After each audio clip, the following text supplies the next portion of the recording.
This is Rebecca in Connecticut. I'd like to thank my friend Vicky. If she wasn't so busy working with all those residents at McLean Healthcare, I know she'd be stacking Benjamins. Live from Joe's mom's basement, it's the Stacking Benjamin Show.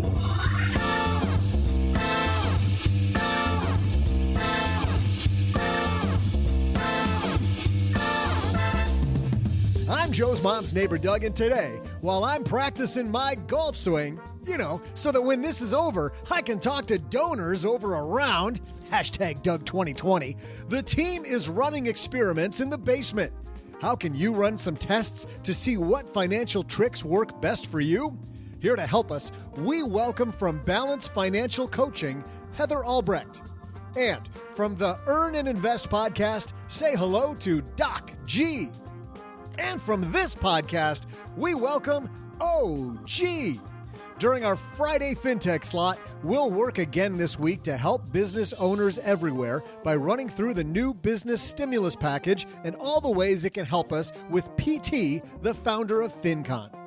We will also be magnifying our Stacker Friends questions on how to survive the shelter in place for a business owner.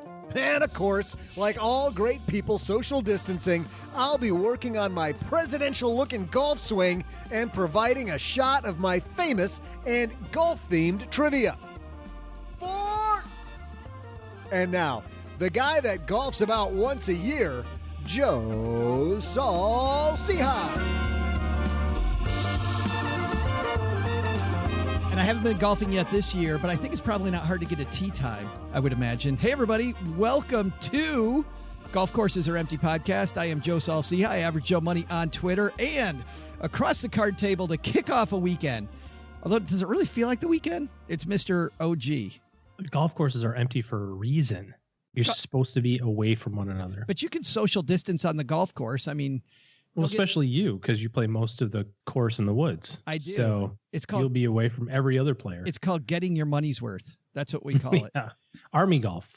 Left, then right, then left, then right. It's exactly it.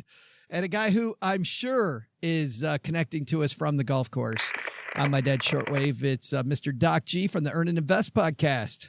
So you'd laugh, but I literally live right on a golf course. I have for 20 years, and I've never played it. You still have never played golf? Still have never played golf. I went once to a driving range.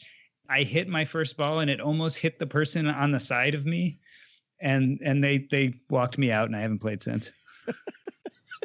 That reminds me of a friend of mine who was spending a bunch of time in North Carolina getting better at golf, and all of a sudden got to like hole number 14 and goes, what am I doing? Gets in his cart, drives to the pro shop, takes his clubs and walks in and goes, hey, do you guys have a junior program?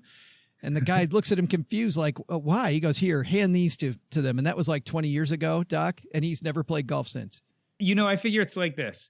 I have a hard enough time getting a large basketball in a large hoop from 5 feet away. There's no way I'm going to get a small ball into a small hole hundreds of feet away, and then I'm going to try using a stick to do it. It's not going to happen. Just sounds crazy to even try, doesn't it? But the woman who's joining us today to save the show, because when you think of golf, you think of Vermont, and that means that Heather Albrecht must be here. I bet you're an avid golfer, Heather. Mini golf, maybe, but not 18 holes of real golf. She's like, wait a minute, is there a windmill? If there's a windmill, she's golfing. Yeah. So I'm ice cream at the end. That's right for everybody. Well, there's ice cream anyway. Hey, so I'm glad that you're here with us. Tell us about your coaching practice, because you help a lot of people do better with their money. Yeah, I try to focus on helping my clients find some balance between what their money can do for them and what they need it to do for them. Boy, today there's a big difference for a lot of people too. For sure. And that's what we've been talking about, is how to make it all work with what we've got going on right now. Well, if you ever need a story, Heather, about a guy who messed up with his money, that means you want to join the Stacker, because that's a place where every week, see how I just try to fit that in there. Every week I try to give people another piece of the story about how Joe messed up with his money, but then did better. You can find that at stackingbenjamins.com/stacker. You also find out during this crazy time exactly what's going on here in the basement. We're doing Facebook Lives, having some fun. We did a quarantini with Doc G a couple of weeks ago. That was fun. We've been trying to do as much of that stuff as possible. So if you want to know more about what we got going on, head to stackingbenjamins.com/stacker. All right. We got Heather here to save the show. We got Doc G here. We got OG. We've got a great piece to talk about. So let's get the party started. Hello, darlings. And now it's time for your favorite part of the show, our Stacking Benjamins headlines. All right. Today's piece comes to us from the City Frugal blog. To kick this off, we are going to have it dramatically read for us by the woman behind the Economy Conference. And Doc, you were a featured speaker at the Economy Conference. I heard that was awesome. It was a lot of fun. Diana did such a good job putting it together. It really felt well done, professional, and myself excluded, the quality of the speakers was excellent. Besides that one guy, right? But Diana, fresh off of that success, is going to read us this piece. This is called Financial Experiments, Wasting Money for a Better Life. Financial experiments, wasting money for a better life. Most of the great things in my life I owe to experimentation. I've arrived at a morning routine that works for me after a ton of trial and error. My optimal weekday lunch is a result of years of testing. But as you find things that works for you, there's a tendency to stop conducting those personal and financial experiments. Like most of us, I've spent most of my life making decisions and value judgments about things. The best food to eat, how to structure an ideal day, or which exercise regime to follow, and have mostly stuck with the things that work. It's hard not to get a little healthier and happier every day when you get enough rest, exercise, nutrients, and meaningful work. That doesn't mean you should stop testing, though. Trying new things and making tiny improvements is how you got here. When your life is already working well, the challenge becomes avoiding the pull of inertia and becoming set in your ways. With that in mind, I've decided to take the time to test those assumptions, and in doing so, to identify more potential financial experiments. So far, I've learned a lot. Some things I've tried confirm that I'm doing the right thing, and I've swapped out some previously held beliefs for new behaviors. Here are 3 financial experiments that I've undertaken in the past year. Experiment 1, grocery shopping made easy. Here are the ingoing hypotheses. Number 1, grocery delivery would be much more expensive than my local store due to delivery fees and tips. Number 2, selection would be limited and order substitutions would cause frustration. Number 3, my time savings and convenience benefits would be minimal. My experience ran counter to expectations. Getting a similar basket of groceries delivered to my door cost only a few dollars more than buying them in my local store. Some items were cheaper, the available selection was broader, and I saved about 40 minutes per order versus my typical grocery experience. Just as importantly, I wasn't sacrificing produce quality. The produce I had delivered was in better shape than what I was getting at my fancy grocery store. A result this good merited further trials. I ordered groceries again the next week and the week after that. Over the past few months, my marginal grocery cost versus my regular store experience has been negligible. For that additional cost, I've gotten better quality food, increased convenience, and freed up about 3 hours per month. From a purely financial standpoint, I've freed up at least 12 hours for about $100 since switching to grocery delivery. At just over $8 an hour, this is a huge bargain. I've used that time primarily to write, building a skill that will serve me well in the short and long term. I see this financial experiment as a rousing success. Hypothesis rejected. Time saved, 12 hours. Experiment cost, $100. Experiment 2, laundry service fails to deliver. Here are the ingoing hypotheses. Number 1, laundry pickup and delivery would be much more convenient than doing my laundry. Number 2, avoiding the drop-off and pickup would free up the full hour I had previously used for laundry. Number 3, additional costs would be minimal, if any. To start my experiment, I downloaded a highly rated laundry delivery services app and set a pickup time. The pickup itself was seamless. My laundry guru showed up at my door, double-checked my order, and whisked my clothes away. The next night, they dropped off my clothes at my building's front desk. It was a painless, enjoyable experience. I spent 5 minutes putting my clothes away rather than taking multiple trips to the basement or lugging my clothes to a cleaner a few blocks away. I barely had to do anything, but that convenience came at a price. I spent nearly as much on one laundry pickup, which is 7 days worth of clothes, as I would have on an entire month of laundry in my building. My marginal laundry cost would be about $70 per month, a price I can fully afford to pay. For $70, I could buy back around 4 hours of my time. Given how limited our time is, this initially seemed like a great deal. But if the primary issue is using my laundry time productively, could I find a way to do that without the cost? The act of putting in and switching over laundry doesn't take much time. It's the time waiting for laundry to be ready that I'm wasting during each cycle. Laundry delivery is exceedingly convenient, but it's the hour per laundry session that's worth paying for. I've now devised a system by which I can use that laundry time to fit in exercise, a shower, and a meal. My laundry time is now alive time rather than dead time. Faced with 2 options to fix a problem, I went with the one that saved me $840 per year. The laundry experiment didn't deliver in the way I thought it would. In conducting it, though, I found a better solution at a fraction of the cost. Hypothesis rejected. Experiment cost $12. Experiment number 3, books prove worth the investment. Here are the ingoing hypotheses. Number 1, keeping a home library would be worth the cost of purchasing books rather than borrowing them from the library. Number 2, I could buy all the books I need for a year for a meager price by purchasing them secondhand. Number 3, having longer with each book would allow me to take notes and otherwise improve my absorption of the material. The results of this experiment have surpassed even my wildest expectations. I read 23 new books in 2019 and have already finished 4 more in 2020. That's not to say my reading has been a speed-driven endeavor. Being able to dog ear pages, write notes to myself in the margins, take down notes and quotes from books, and revisit them at my leisure has improved every element of my reading habit. I sometimes feel like there is a BCE, CE type distinction in my reading. Anything I've read that I don't have copious notes on feels lost to history. I have a few critical memories of those books, but they are surely lessons and anecdotes that have escaped me. The books on which I have notes stick in my memory. They've reappeared everywhere in my mind during trying times, in conversations with friends, and on the blog. My reading has never been more impactful. Still, the experiment hasn't been a total success. There have been a couple book recommendations that didn't resonate with me that I don't plan to revisit. I could have saved my money on those books by checking them out from the library first, and they constitute the cost of the experiment.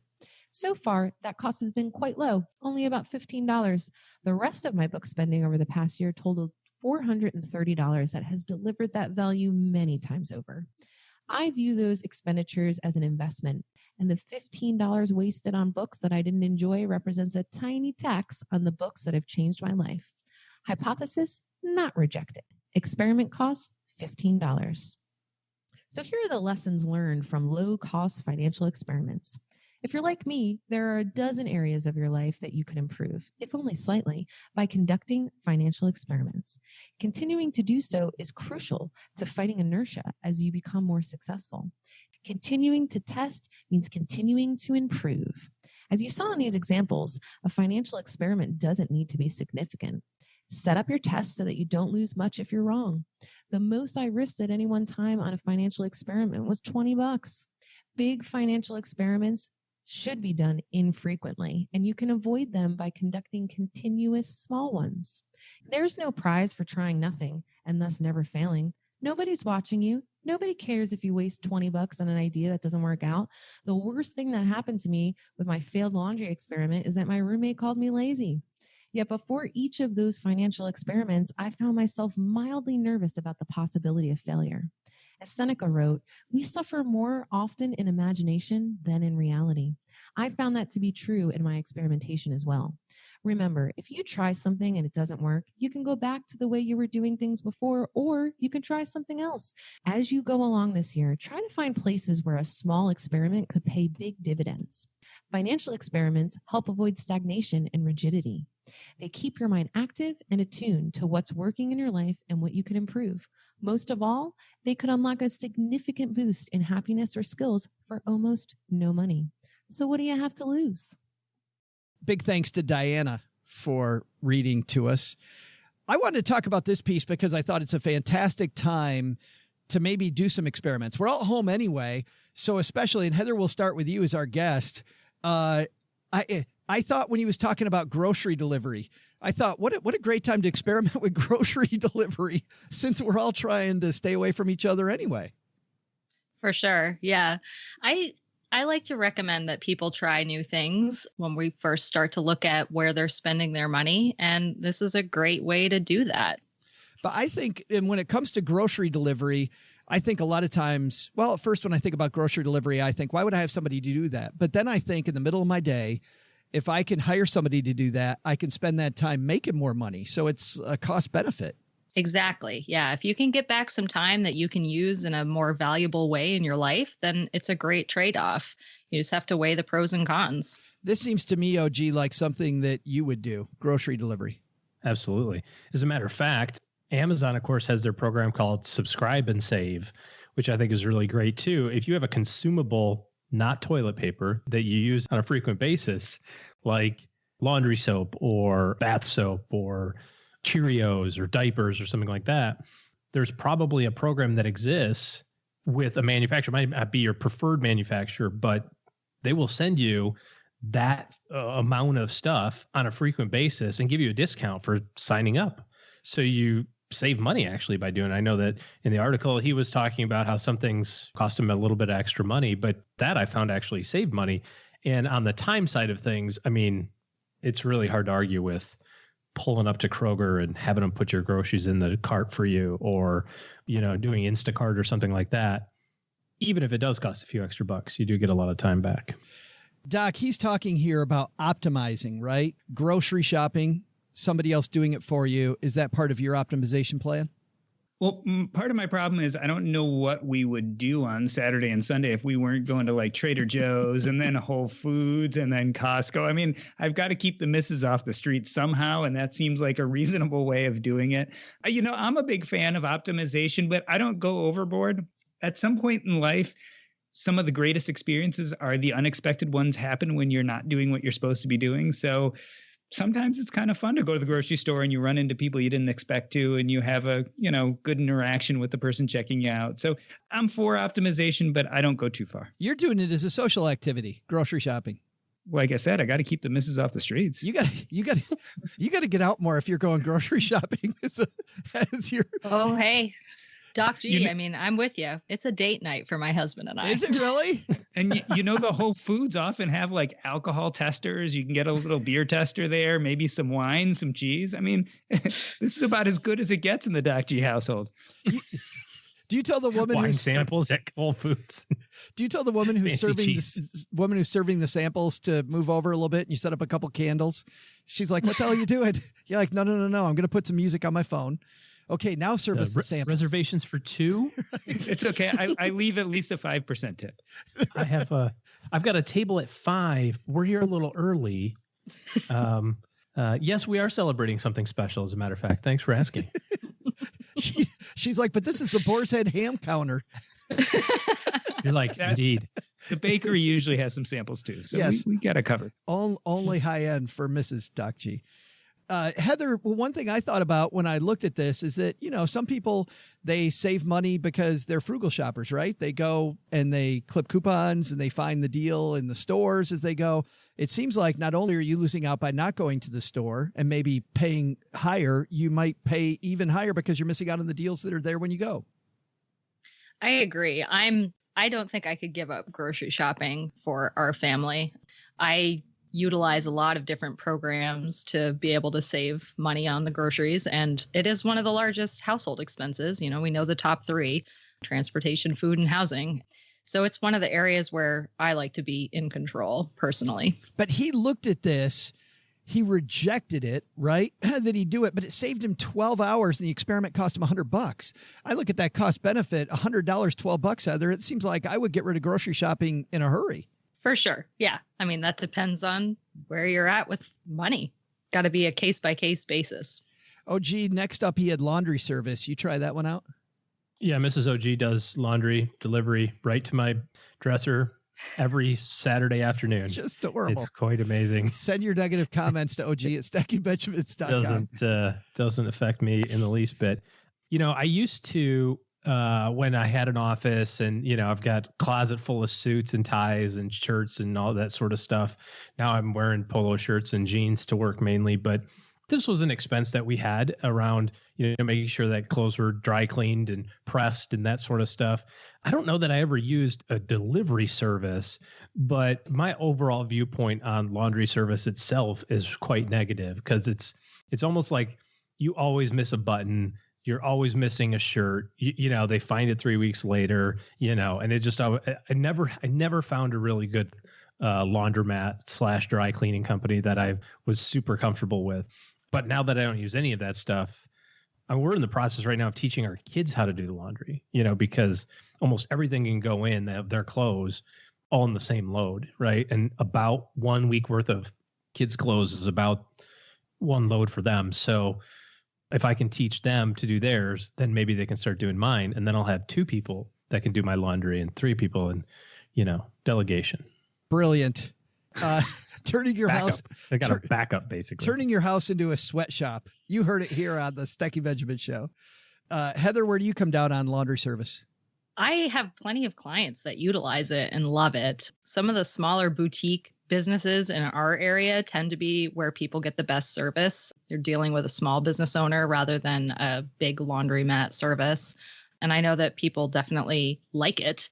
It's not something I've done myself. I am the laundry queen of my household, like OG's wife. So yeah, I probably would love to get on board with that, but not an expense that's on my light item budget. Doc, laundry service? So we kind of have our own laundry service, and I'm a little embarrassed to admit this, but my kids are 12 and 15. And when they were, babies and toddlers, we had a nanny. And the kids grew older and we never seem to have lost the nanny. So we have in-home help on Wednesday, Thursday, Friday. And she does a lot of our shopping and does all of our laundry and make sure the kids are where they need to be. And the truth of the matter is, I feel like it was very justified. My wife works full time. I was a busy doctor. Now that I've transitioned from being a busy doctor to a podcaster, with all that extra money I'm making, I certainly can clearly justify having in-home help now. But so I haven't done laundry in years, and it's been worth every penny. I'm wondering, as you're talking, though, Doc, thinking about what OG said about teaching his kids this, and, me immediately joking about a sweatshop, but seriously, there might be something good here about staying at home. I mean, I think I kind of like the fact of teaching your kids some of these life skills, right? I mean, learning how to do your laundry at home, Heather, I think that's a great life skill. Do you have kids? I do. I have an 11-year-old son and almost 14-year-old daughter. And yes, we're utilizing the homeschooling right now this is life school 101. Yeah. Yeah, it's a great time to learn that. Because I remember I didn't learn to do my own laundry seriously until just before I went to college. My mom, I remember, took me aside and said, hey, you're going to have to know how to do this because... and man, I didn't pay any attention and I regretted it. I had a lot of stuff that came out. A lot of pink socks. A lot of pink. I had a lot of pink. Yeah. Joe, I do have to throw in that I do have my nanny teach my children how to do the laundry. Of course. Is that the quote of the show? That is the quote of the decade. I have say it again, just so that we can write it down exactly right. Why are you turning red? I do have my nanny teach my kids how to do laundry. We teach such great lessons. Books. Let's talk about books. He talks about books as being worth the investment. Heather, you agree with that one? I love books. My heart hurt a little when I heard him talking about marking it up and writing in the margins. I can't do that to a book. So I actually utilize the library and take notes as I read library books. I definitely will buy a book once I know that it's one that I want to make sure I can come back and reference. But I tend to test drive them out first at the library. Doc, how about you?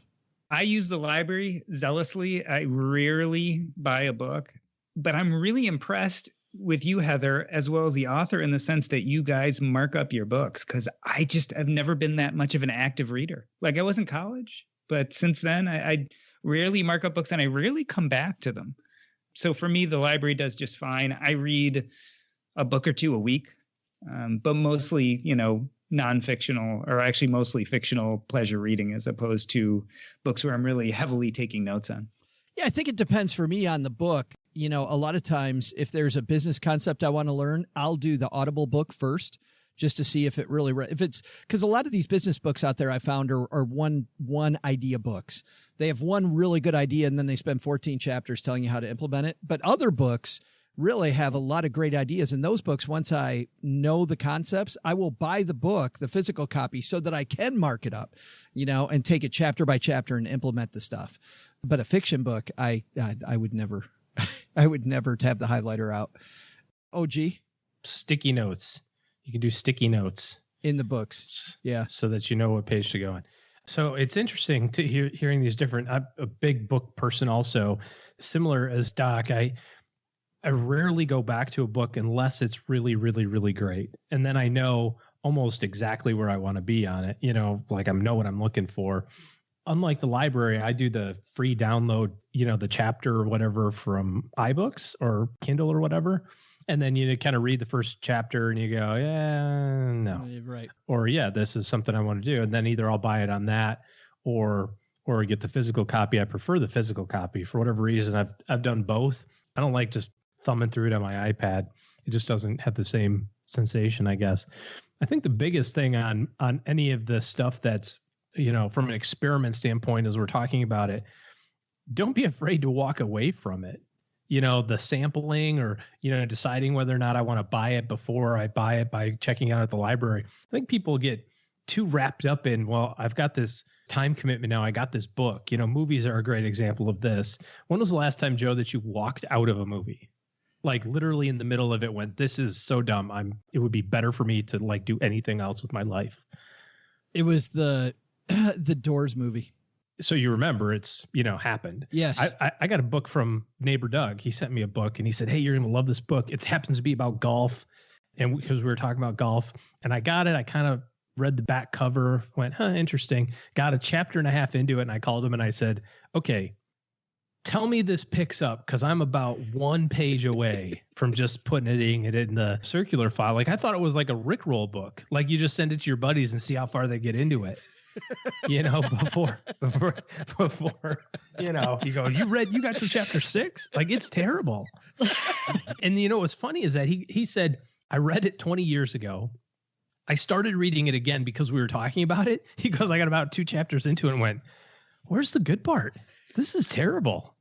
It's okay. Well, sometimes it's a book hits you because it's the time, right? Like a song will hit you because it's just the perfect time for that message, whatever it might be. That's kind of what we deduced from this. But I want to circle back just to the overreaching theme here, which is this idea of experimenting. I mean, I would think, Heather, as you're working with people, this idea of experimenting for you has got to be a piece of your practice somehow. Oh, definitely. Yeah. I tend to have my clients go through and think of things that they could take out or things they might want to add in, like what this gentleman was doing. It's an experiment. You can always go back to what you were doing before if you don't like the new method. So it's worth it to try new things and see how it goes. And I'm glad you said that, because that's a piece that people forget, is if it doesn't work out, it's not irrevocable. Yep, exactly. Yeah, you can move on. Doc, do you do experiments? I can see you as like the experimenter genius dude, test tubes, doing your wacky scientist thing. Yeah, I try to open myself up to trying new things, whatever it is, whether it's a new way to do a chore or whether it's a new food or a new type of experience. I just feel like if you don't try new things, you'll never figure out what you like. And as I've grown older, I realized that there's so many things out there that if I had never tried, I wouldn't have these enjoyable experiences. So yeah, I try to put myself out there a lot more. I try to say yes to a lot more things than I used to. Do you have an example, though, of a financial experiment that you've done? Either one that worked out or didn't work out so much? A financial experiment that I've done. So real estate was one. I grew up with parents who on both sides of my family as well as my wife's family owned real estate. And for a long time, I thought, I just don't want to go there. It's not something I want to do. I don't want to be a landlord. I don't want to deal with the hassles. And my wife and I eventually did, and found that it was much easier than we thought in our case. And we did really well. And it's been a great part of our portfolio. Even currently, as we're watching the financial downturn, it's nice to know that we have a little bit more diversified assets and that we have income coming in from a different revenue stream. Yeah. Heather, have you run any experiments lately that either did great or went south? I was just trying to think of something. Well, I've got one while you're thinking. I tried for a little while. I thought that coupon clipping, when I first sold my business and I had tons of free time, I thought, hey, I'll do the groceries. We had just moved to Texas. So I'm taking that piece on. I'm going to clip coupons. I did that for like 2 months and I couldn't flip and do it anymore. I felt like I was going to poke my eye out with the scissors I was using to clip them. You know what we did find though, as successful as part of that, I turned Cheryl on to using some of the apps, some of the store apps out there. So now we use the store apps all the time and you'll find all kinds of deals. But in terms of like going through the Sunday paper, that's dead to me. That is horrible. Oh, gee, you do any experiments? Maybe seeing how you can get jet fuel on sale? I tried octopus once. Surprisingly good, actually. It's funny, listen to Doc talk about, you got to experiment with new things to see what you like. I refuse to experiment with just about anything, actually, because I already know what I like. When I go to Subway, I know exactly what I'm going to get every single time. When I go to a restaurant, I know exactly what I'm going to order every single time. And it has to take like a very special event for me to want to do something different. And mostly because I already know how great the thing is that I'm about to have. And so if I go to, a nice steakhouse for dinner for my birthday, I want to have the thing that I want. I don't want to try the other thing and then find out that I had a crappy birthday because I wanted to try something new. Like that's just, what a waste. And it costs money. No way. Go with the thing that you know. No experiments, bah humbug. Yes. Unless it's octopus, then you can eat that. And it's good. And we've got Heather in a very thoughtful pose right now. See that? It was the first time the whole podcast when she cut out. She's busy praying that this gets over. She's like, when will it end? It's pain. That was the thing when we did that Cayman cookout. Neither my wife nor I are super foodie, experimenty people, but we're in the Caymans with all these Michelin, restaurant owners. We said as soon as we got there, we're like, listen, everything they put in front of us, we are going to eat. Regardless of what they call it, what it actually is, we are just going to eat it. And just trust the fact that these are the smartest people in the world with this type of thing. And we were eating the craziest stuff. Like, we did like a caviar sampling. And there is no earthly way that I would go to the store and be like, you know what I feel like? Caviar. Let's get some of that. Notwithstanding the fact that you don't have any idea like what's good and not good. Right. But you just, so like in that circumstance, we were like, okay, fine. We're just gonna, we will do whatever they tell us to do here. But otherwise, I'm not a. Heather, did you think of one?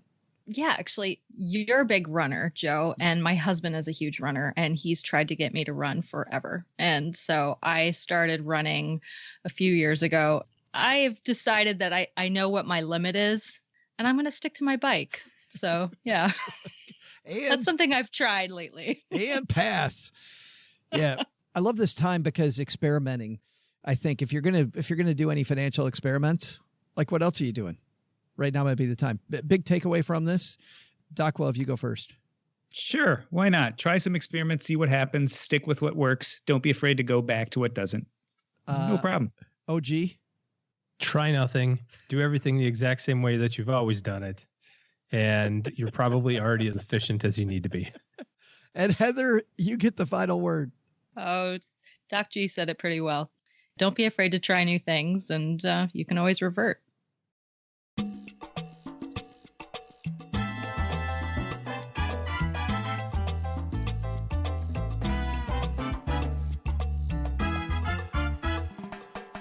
Well, coming up next, we're going to talk again about a program we talked about a week ago, but from a completely different point of view. We have repeatedly this week stressed how important it is for people to know all the benefits that are out there. On an Instagram video earlier this week, I talked about unemployment benefits being expanded, but this program is going to help people stay in their jobs, which is so much better than just a little stimulus check.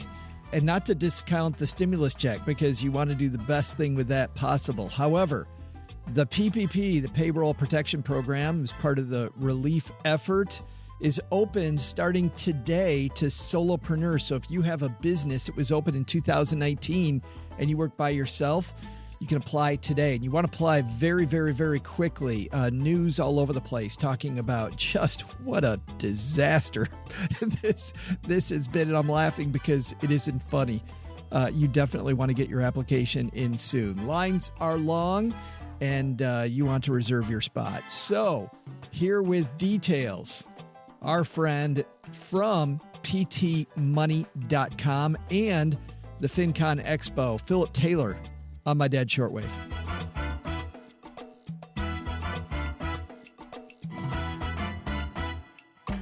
Normally we'd have him down here in the basement, but we're not allowed to do that today. Our good friend PT from PT Money. How are you, man? I'm doing great, Joe. I'm quarantined, but doing well. Yes. You're quarantined from the family or with the family? Away from the family right now. So you wrote a piece that we wanted to draw some attention to about this thing called the PPP. There are a lot of business owners in our audience, or maybe people that work for a business, and the owner might not know everything about what they should know. I was just telling you before we hit record that my brother was on Facebook and knows nothing as a small business owner about what he should do. So I gave him a quick call, but also thought that we'd take care of our Stacking Benjamins family here. And I want to start off with the fact that you are not all of our listeners' CPA, and this is, and we're not about to present tax advice, but you were all over this the second you heard about it. Yes, I was. And that's because I run 3 businesses. And so I feel like this Paycheck Protection Program that is in the new CARES Act that just rolled out, as part of this COVID response, this directly applies to me and my 3 businesses. As a business owner, someone who makes a decent income between me and my wife, I was looking at the stimulus checks as being something that I probably couldn't participate in from an income standpoint, just because I was outside of that window there. And so I thought, well, what is involved in this CARES Act that's going to help me as a business to stay afloat, continue to pay people, my contractors, my employees. And then I discovered the Paycheck Protection Program, which is in that act. It's actually one of the first things mentioned in the CARES Act. And we can get into the details here, but the basis of it is it's money given to you. Potentially some of that money that in the form of a loan is forgivable. And that money can be used toward paying yourself a salary, your employees a salary, and also independent contractors, as well as rents and a couple of other things. So we'll get into the details, but the idea is simple. The government is giving us money now to continue our businesses over an 8-week period, so things can continue as normal, even though the world is turned upside down. Yeah, right. We've all seen people on social media talking about how bad their businesses are struggling, local businesses struggling. This is a way for many of those businesses then to keep the bar afloat. Let's start off with exactly what you're not a fan. You start off this piece by saying, I'm not a fan of taking out loans for your business, but a lot of this is a grant. So let's dive in, PT, exactly to how this works. Sure, absolutely. The Paycheck Protection Loan Program, as part of the CARES Act, allows you to take out a loan from a bank that is SBA approved. All right. This loan is set at 4% fixed or less, up to 10 years in terms. There's no collateral or personal guarantee required. And the loan amount is determined based on 2.5 times your average monthly payroll. That includes how much you're paying independent contractors as well, and yourself. Lastly, any expenses you use over an 8-week period for your payroll and rent and some other items will be forgiven through the bank. So basically, you're given a loan, but as long as you use it for qualifying expenses, that loan is forgiven. So we're talking about an 8-week period once you start this in motion. There's a lot. So yeah, go ahead. No, there's a ton to unpack there, and I just want to dive into these a piece at a time. So first of all, if I'm looking into this, and we'll link to your piece at ptmoney.com, if people are looking into this, do they go to their bank? Do they go to a business bank? Do they go to SBA.gov? Good question. This PPP or Paycheck Protection Program is going to be administered by SBA approved banks. So probably the best place for every business owner to go to is their own small business bank, the one they're currently working with, right? Now, know that your bank may or may not be used to giving out SBA loans. So I would actually do some research and determine, hey, is my bank, I would ask them, are you guys SBA approved? Are you preparing to issue this Paycheck Protection Program? If not, then I would seek a secondary bank to consider making an application through. And on my piece, I've got a few banks listed, like US Bank is really good at doing SBA loans, Chase, and then some other smaller institutions are really good. But you're not going to go to SBA.gov and apply for the Paycheck Protection Program. They're going to immediately tell you, yes, here are the details about it, but you got to go to your bank to apply for it. I've heard that Wells Fargo will give you not just the SBA loan, but 5 free checking accounts too. Is it too soon for that? Too soon? They for want check? our business for sure. Now, something to keep in mind, because you did bring up the SBA.gov. There is a separate factor in the CARES Act called the EIDL. It's another type of loan, the Economic Injury Disaster Loan, that is administered through the SBA.gov website. And so in our discussions today, we're going to be specifically talking about the Paycheck Protection Program, but know that there is a separate CARES Act enabled loan that is being issued. So don't confuse the two. I guess there's lots of information about PPP versus EIDL. Today, we're going to be focusing on the PPP. But EIDL is something else that a lot of business owners should be looking into as well. I agree. Yeah. I think so. I think you should look into both for sure. Gotcha. So back to the PPP. You said that it's based on 2.5 months of payroll, and that includes contractors and includes yourself. That's the maximum amount of money you'll get from the PPP? That's right. 2.5 times what you pay in payroll costs, in quotes, as the law defines it. That payroll costs includes what you pay yourself. And if you pay yourself a salary, say you're an S Corp, and you pay yourself a salary, that would be included in there. The only thing it really doesn't include is anything over $100,000 per employee or an independent contractor. And it also doesn't include the payroll taxes you pay on those dollars. And that's because through the CARES Act, they've also issued some payroll tax credits for a year here. So they're trying to remove that from the equation. But yes, anything you pay yourself or just your net earnings from your business. So let's say you're self-employed, you just have a Schedule C on your taxes, just your net earnings from your business is essentially considered your pay. Yeah. But you don't necessarily issue a standard payroll to yourself. Then that net pay would go into this calculation. And you take the previous 12 months. So you add up all those numbers. You take the previous 12 months from the date you're taking out the loan. And then what you would do is average that amount, or you divide that amount by 12. Yeah. And to get your average monthly payroll costs. And then what you do is take the payroll cost and multiply it by 2.5. The average monthly multiplied by 2.5. And I have a calculator on the website to help you work through that quickly. But that's how you do it. And that is the amount that you would qualify as the maximum amount of a loan in the PPP. You don't have to take that. That is the maximum. What's the mechanism by which then we may have that forgiven or have it become a grant later? So we've got the calculation of the loan amount bucket, right? Now put all that information over there and now look at the eligibility part of it, right? So the expenses that are eligible to be forgiven out of that pot that you're now spending out of are actually expanded beyond payroll costs. So they include those payroll costs that we already mentioned. So you can continue paying, your independent contractors, yourself, your employees, and those funds would be eligible for forgiveness through this program. But they also expand it to include a couple other items: rent, any mortgages associated with your business, debt payments, and then some also your group health insurance payments. So, they've expanded what qualifies as being able to, and I think the reason they did that was because, well, I'm not exactly sure why they did that, but I think it has to do with the timing difference. And you may not necessarily have those same employees. You may not be paying yourself.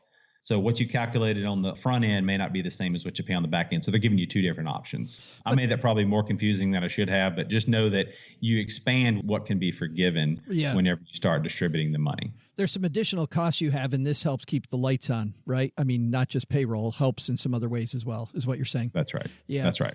So then do I have to, on my tax return then, is that where I'm going to present the expenses and then I get a tax credit later, or what's the mechanism by which I get that forgiven? Since the banks are issuing the loans, they'll be the ones to have a loan against you. And so you would then show proof after that 8-week period of all the expenses how you spent that money. And then they'll determine, yes, that was an eligible expense. So we'll wipe that part of the loan out. So it'll be between you and the bank. Gotcha. And on top of that, you mentioned that this is deferred for 6 to 12 months. Is that 6 to 12 months based on the amount of money, or has that not been decided yet? Where's the flexibility there between 6-month deferral and 12-month deferral?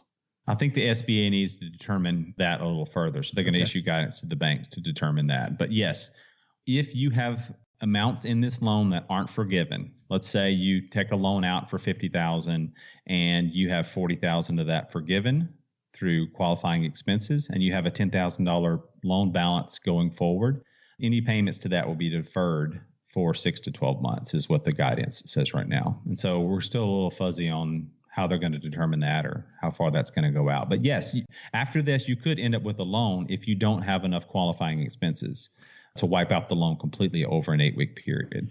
And I'm with you, PT. Don't take out debt that you don't need. But I still look at the little piece that might not be forgiven.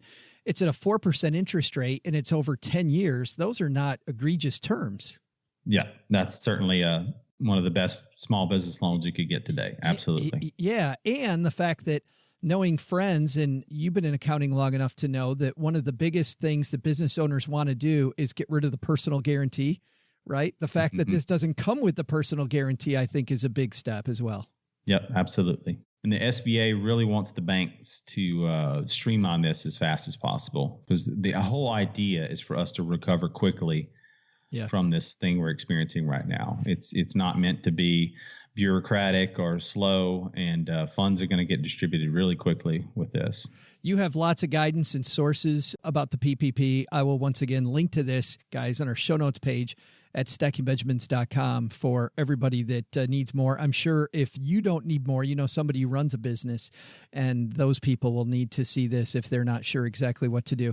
Let's look just briefly then, PT, and I know it's not the subject of today, but the other program, how does this interface with the other program that SBA also has? The EIDL was an existing program with the Small Business Administration. And so they actually had this available on their website prior to the CARES Act being passed. You can go on their website now. They've streamlined the process. It's up. You can apply for the EIDL at this point, and they'll actually issue you a number stating you've applied. And the kicker with the EIDL was that they would also include, as part of the CARES Act, a grant that is forgivable through this program.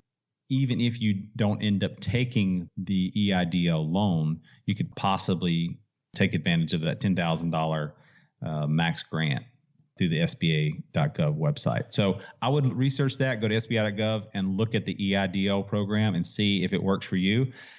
There is some discussion out there as to whether there was a gray area whether you could apply for both, but it looks like you can at least apply for both. And then once you see which ones you get, you can then make a determination later as to which one you want to take. Decide. And so that's kind of the current guidance or recommendation out right now, is to apply for both, especially to see if you get the $10,000 grant from the EIDL, because that could hit your bank account in 3 days. That's how fast they're going to approve those. Wow. And then the PPP might come along, and it might be a week before the banks roll out that program.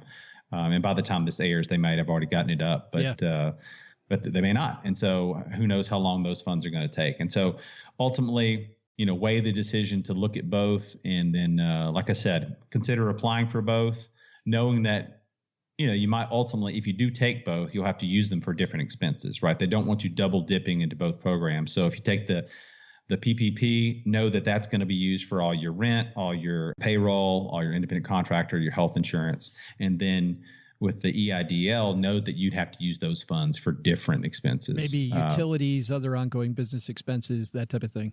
That's right. Yeah. PT, great talking to you. Wish it was under better circumstances. Would have loved to have you over for game night, but we'll have to do that another day.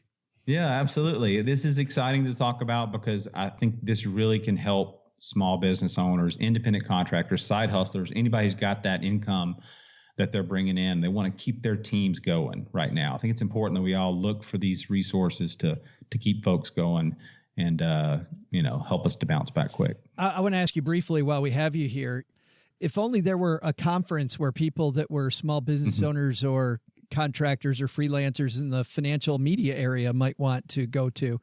You may know something about that. That's right. I'm also the founder and organizer of FinCon, conference for everyone in digital media. And like you said, most of those folks are solopreneurs, have small teams. And so this will certainly apply to them. Conference is still on. We're in late September, early October are the dates. We'll be having that event in Long Beach. Certainly would love for folks to check that out, finconexpo.com, if you're looking for, something to look forward to, an event in the future to put on your calendar, and you feel like it's a good fit for you. We'd certainly love for you to join us now. The benefit of joining now and signing up now is that you get to access our community, which we're having regular meetups, regular training with each other, and just supporting each other during this time. So I think it's a good time to band together with a crew. And the FinCon community is certainly a rock solid community that could, help pull together through these tough times. Well, thanks for the resources today. I appreciate it. Once again, we're going to have links to everything PT talked about on our show notes page at stackingbenjamins.com. Hey there, trivia nerds. I'm Joe's mom's neighbor, Doug. And like any good candidate for president, I just came back in from an important task in my quest to rule the free world. I was practicing my golf swing in our backyard. Well, I mean, what else do these guys do besides, have a few press conferences, probably go eat some rubber chicken at some of those fundraising events? Sizzlers prepared me for that. And get out there on the golf course and swing the sticks a little bit. I mean, come on, hashtag Doug 2020, people. Since we are all stuck at home watching reruns of sporting events, and let me tell you, watching reruns of golfing tournaments is the best way to get you to take a nap. But we all know the golfer who made the most money in the 2018-2019 PGA Tour was Brooks Koepka. In just 20 events, the guy won the money crown. But exactly how much money was that? I'll be back with your answer in just a moment, right after I practice a smooth little putting stroke here. 4! How does that happen with a putter?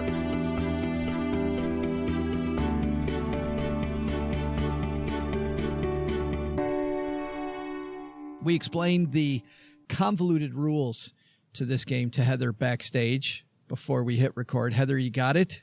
Yep. Very, very difficult rules. The score, by the way, we're doing this year-long competition, and it is between our three regular contributors. If you're here today, our friends Len Penzo and Paula Pant have a much-deserved week off. What's kind of not funny that people may know is that Paula had a horrible, and she was public about this on Twitter, had an absolutely horrible fever, and that fever came down. But she and I were joking this morning that on Reddit, people had that she passed away. And I texted her this morning saying, hey, I'm just reading that you died over the weekend. And she's like, yeah, good old Reddit, killing me off ahead of time. Just funny, not funny. Let's put it that way. Just bizarre talking to. But for people wondering, Paula is fine. She doesn't have a lot of energy, but she's hanging in there. On the mend. She's on the mend. You've made it when you fake died on Reddit. That's what I was going to say. I think we can all hope to have that sort of following, that some people actually kill us off before it's our time. But while she's mending, Heather, you're going to play for Paula, and she needs help anyway. So she has 2 points so far this year. Doc, you're going to play for Len. He's got 5 and is tied with OG. OG pulled into a tie here recently. So it's 5-5-2, which means that you're going to get to decide, Heather, first. Would you like to guess first, in the middle, or last? I'm going to go last. All right. And OG, you just pulled into a tie. So would you like to guess in the middle or first? I'll go second this time. All right. Which means Len/Doc go first. All right, Doc. Brooks Koepka won the PGA last year in 20 events. How much money did he win? All right. I know nothing about golf, but I'm going to guess 20 events, probably over $1 million event. Let's say $45 million. $45 million. I don't have a pen. Hold on. It'll just be easy to remember that he got it way wrong. Yeah. All right. All right. So cool. So this will be a little bit, he set the bar way out at 45 million. All right. He didn't win all 20 events. He played in 20 events.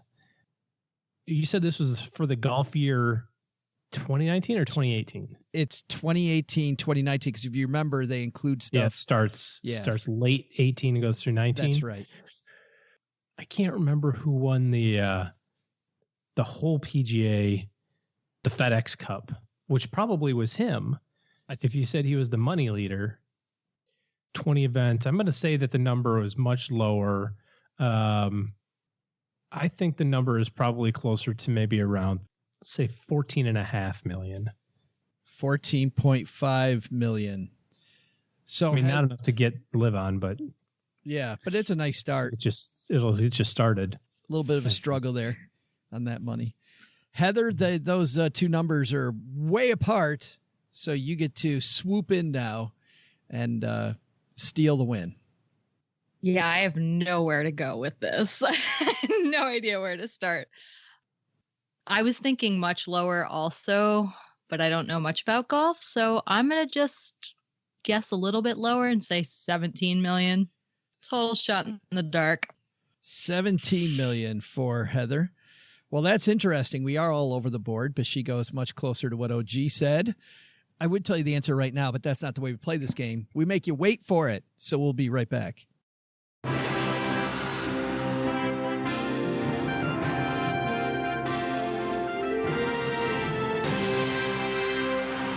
During this time of need and suffering, if you aren't a first responder, you're holed up at home, and maybe your life feels a little empty.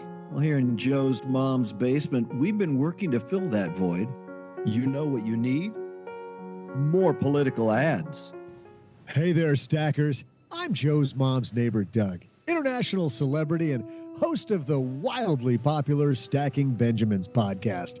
And I'm here to tell you that while these other candidates are busy with trifling matters of national importance, I'm here on the scene doing what good politicians do.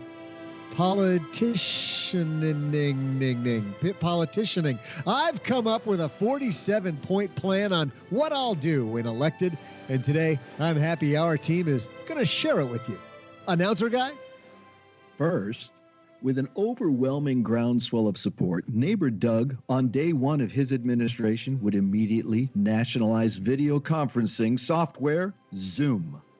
Hey, I like capitalism as much as the next guy, but we need a reliable platform to watch cat videos and share Tiger King memes.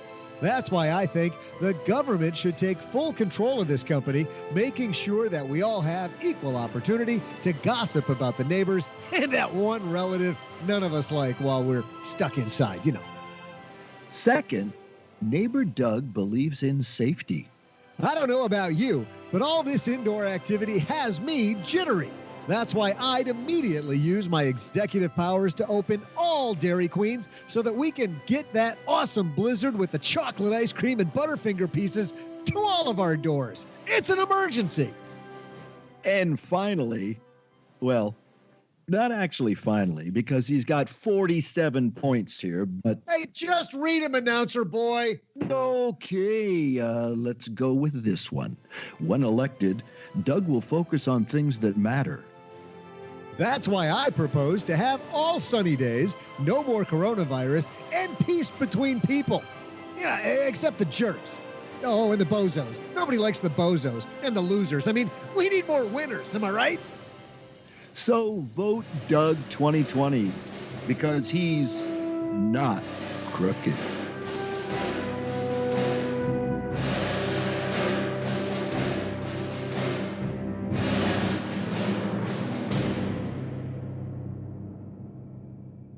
Doc, OG doesn't seem to like your math. However, he's been known to try to fake people out to make sure there's no Chelsea Brennan stuff going on here. So what do you think? 45 million? Feeling good? Sure. Why not? OG, 14 and a half. I still think it's a little high. And Heather at 17. My first gut was 20, so 17 sounded good. So there you go. Well, Doug, you've got it from here. What is the answer? Welcome back, my trivia nerds. I'm Joe's mom's neighbor, Doug, and let's just say, if you need someone to power fade a Titleist into some trees, looks like I'm your guy. But we're not going to focus on that. Instead, let's recap my trivia, shall we? He played in only 20 PGA Tour events in the 2018-2019 season, but the PGA money leader Brooks Koepka made exactly how much in those 20 events? If you said 20 million, well, you'd be a little high. But if you said $9.6 million, you hit a hole in one. Well, that makes me wonder if maybe I'd make more during that or being president. Huh. But I'm a man of the people, so I'm going to stick to my word. Hashtag Doug 2020, everybody. See ya. Or... Sorry, OG. Oh, man. They don't do so well. I thought it was definitely at least above 20. Come on. Yeah, but you got to remember that that's just prize money. He probably makes that and then some on endorsement deals and sponsorships and that sort of thing. Yeah, I was about to say, big ball, big hole basketball players make a lot of money. Small ball, small hole, hitting with a stick, hundreds of yards, and they pay them less. Just saying. But they get to play, but they're out in like polo shirts, just taking a walk. They don't get sweaty. You can't. There's no cheering involved. It's got to be dead quiet, which is super annoying, right? Shouldn't golf be a little bit more like, like in the March Madness where the guy's like waving his hands, like trying to get the guy to like miss the free throw at the buzzer?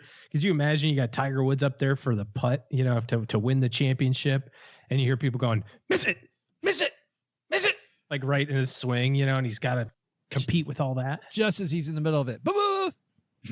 More of a Happy Gilmore golfer. Yes. All I can say is if this podcasting thing doesn't work out, I'm definitely staying away from golf and going for basketball. But I was thinking, Doc, that's a little like the Earn and Invest podcast. You make a little money on the sponsorships, but all of it on the endorsements and stuff. Isn't that where you're making all that big cash? Exactly. It's exactly like the podcasting game. Yes, it is. Hey, let's take out the magnifying glass and help somebody do better with their money. Today's hotline call comes to you courtesy of magnifymoney.com. Heather, you know what happens when you head to stackybenjamins.com/magnifymoney? I don't know what, Joe. You will find that over 92% of the products available online, like better checking accounts, savings accounts, student loan options, refinancing opportunities, debt consolidation opportunities, all ranked. And those products you use every day at your brick and mortar bank, nowhere near the best in class. Head to stackybenjamins.com/magnifymoney for more. Makes it really easy to compare, ditch, switch, and save. And today we're going to magnify Anonymous's money. Say hello. Hey, Joe. Hey, OG. This is an entrepreneur type question. With everyone getting shut down, I'm in California and we just got put into shelter in place. I own my own business, and for the most part, I think I'm going to be fine. I have a lot in reserves. I think I'm going to be okay. But my question was, as a solopreneur and an entrepreneur, have you guys ever been in a situation where you couldn't conduct your business? My business all deals with being outside, and right now it's kind of limited. I just got back from Hawaii 2 days ago, so I feel pretty rested. Is there anything that you guys might suggest as people who've owned your own successful businesses for what, we can do right now for those of us who can't work? Maybe things that we can do to keep our brains sharp or what? Anyways, don't send me the shirt. I'll just swing by and get it. I'll see you guys soon. Bye. Thanks for that. I will have to have Mom leave the shirt by the front door. So just tell us that you're coming and we'll take care of that. Heather, this is a very interesting question. What are your thoughts? Well, I'm actually in this situation myself right now because my coaching is pretty young and I make my income mainly as a housekeeper. And I am not able to do that right now. So I'm in the exact same boat as the caller here. I'm just using this time to try to build my coaching practice and perfectly position myself for when this all blows over. So my advice would be what you can do to grow your business while you have this downtime, whether that's sharpening some skills or take some classes online that you might be able to do or do some reaching out and advertising. Doc? So I used to have a primary care physician practice, which I had for years and years. And if I was still doing that right now, I wouldn't really be able to see patients except the most very sick. So that would cut down on my volume quite a bit. While I was doing that, though, I developed a lot of different side hustles associated with medicine. And one of them was working as a hospice medical director, which is what I do now. And I can do this completely virtually. So I guess my point is we always complain that we never have enough time to do side hustles to augment our abilities to learn new things, to take classes. Well, now we're forced to be at home. If you have a job which you can't do because of this social distancing, then I think it's a great time to start exploring those side hustles, to start taking those classes, to do whatever you need to do to diversify your income streams. Yeah, OG. Yeah, I love it. The only thing I would add to that is you may not be able to do your actual job, but you also know where everyone else is presently. They're all sitting at home. So from a marketing and sales standpoint, let's say that you're a roofer. I don't know. He said he works outside, so I'm going to say he's a roofer. The hardest part about being a roofer or owning a roofing company isn't laying shingles. It's about getting people to say yes to a new roof. And that's true for just about every entrepreneurial type business. The actual task of doing the work is not the hardest part. The hardest part is actually getting people to say yes and actually write a check to you to do the work. So spend the time marketing, spend the time turning that process that maybe was, in the roofing example, a manual door-to-door labor-intensive process and say, how can I turn this into a virtual process? How can I turn my marketing that used to be being outside and shaking hands and face-to-face and eye-to-eye, how can I turn this into something that's a little bit more, non-touchy-touchy, so that's a technical term. I don't know if you guys know that or not, but we use that in medicine all the time. Yeah. Exactly.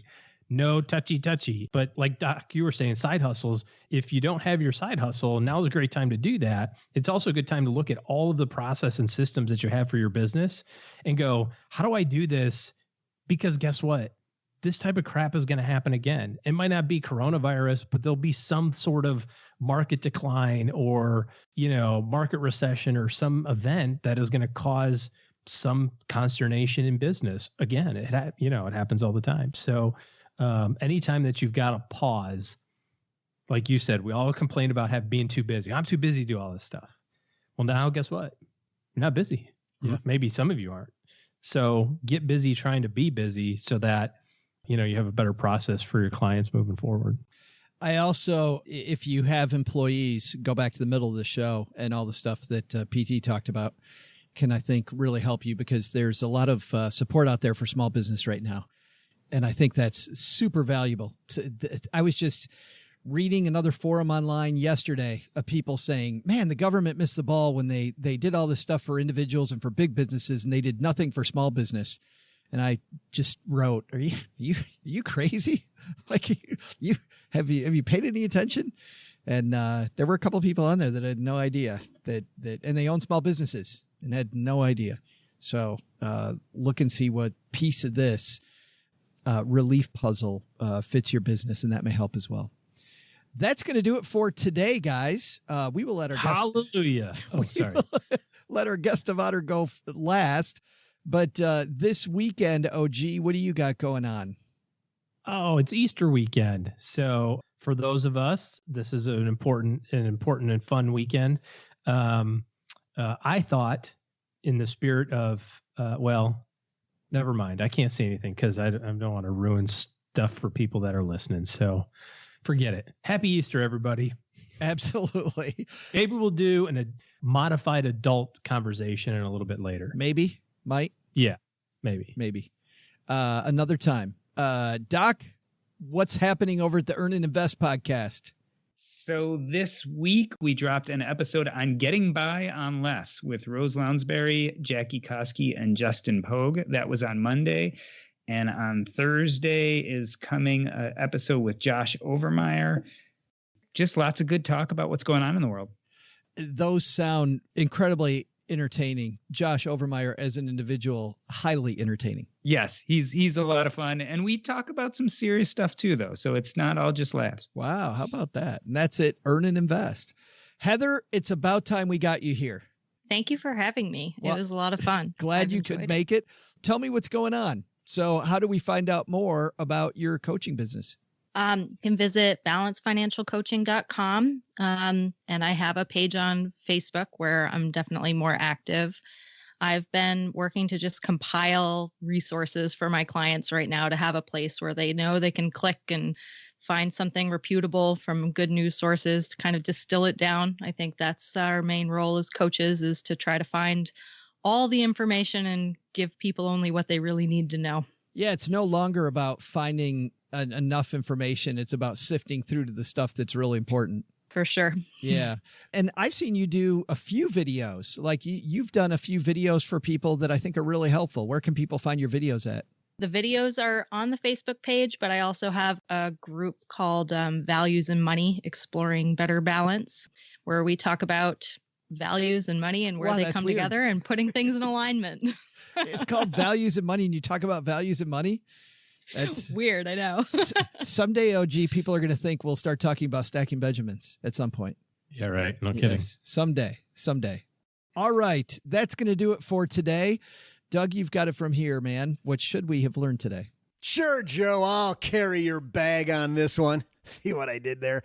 First, if you're lucky enough to be healthy and stuck at home, you still can do some experiments that will help you learn how to manage money better.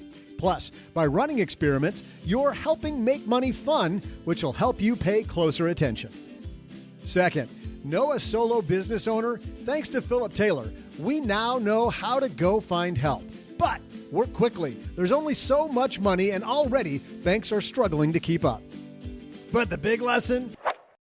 Don't practice hitting golf balls in Joe's mom's backyard unless you know where the ball's going. Mrs. Saminsky? Yeah, sorry about that, lady. Oh, Mr. Partridge? Totally my bad, dude. Totally my bad.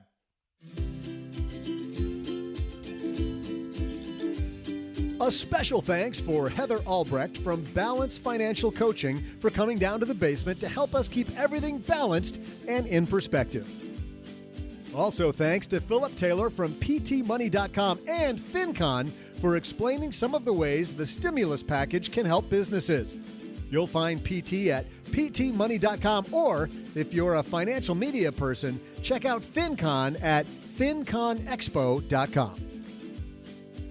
This show is created by Joe Saul-Sehy, produced by Karen Rapine, and engineered by the amazing Steve Stewart. Online, visit us on Twitter at SBenjaminsCast or on our Facebook page. I'm Joe's mom's neighbor, Doug, and if you could only know what it really smells like down here.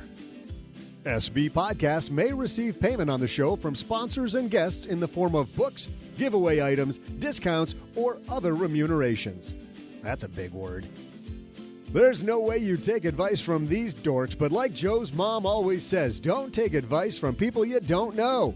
This show is for entertainment purposes only, and before making any financial decisions, consult with a real financial advisor.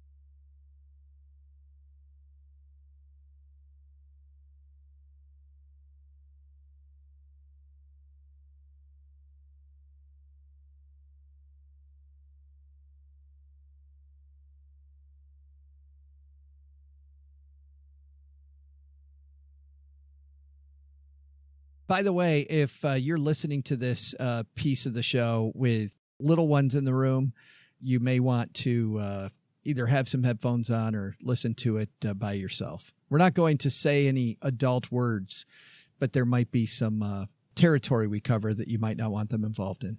But OG, you've got some strategery here. Yeah. So I was thinking, my oldest is 13, almost.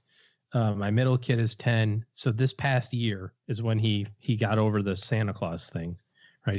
He kind of put the pieces together. He got over and it. was like, wait a second. But what was weird about it was a year ago, he figured out the Easter Bunny thing. And all the way through Christmas, he, we're just, and he would talk about it, go, yeah, well, Santa Claus and the Easter Bunny, they hang out. And he just goes, the Easter Bunny isn't real. And I'm like, huh. And it just like, poof, right over his head. So I was thinking, my wife was talking about Easter baskets, and she said, how do I, how are we going to do this? And I'm like, we don't have to do it ever again. The Easter Bunny died of coronavirus. That is horrible. That is so horrible. We can get rid of that whole thing. That is so horrible. Here's a box of candy and a whole bunch of toys because, it's been a whopping 3 months since you got your last box of toys and a whole 6 weeks since you got your last big bag of candy. We could just be We're off the hook. It's not a thing anymore. We could just get rid of the whole thing for the entire, the entire world. We could just, boom, front page New York Times, Easter's Bunny's dead, no more candy. Think all the dentists that would be happy and so on and so forth. I don't know. In fact, OG, I think, is even planning to do that for Valentine's Day next year and tell his wife that Cupid came down with a little bit of cough and sore throat and fever and didn't make They don't it. call it the Valentine's Day massacre for nothing. See, what I've seen is Elf on the Shelf. That was a good way to have his demise as well. Oh, yeah, that would be a good one. Yeah, he just died It's of a lot corona. more work. Oh, God, I hate that thing. He fell off the shelf. He fell off the yeah, that's it. Oh, we could do that too. Have him fall and pull his head off. You just be like, well, he's dead. Have the kids find the ripped head off.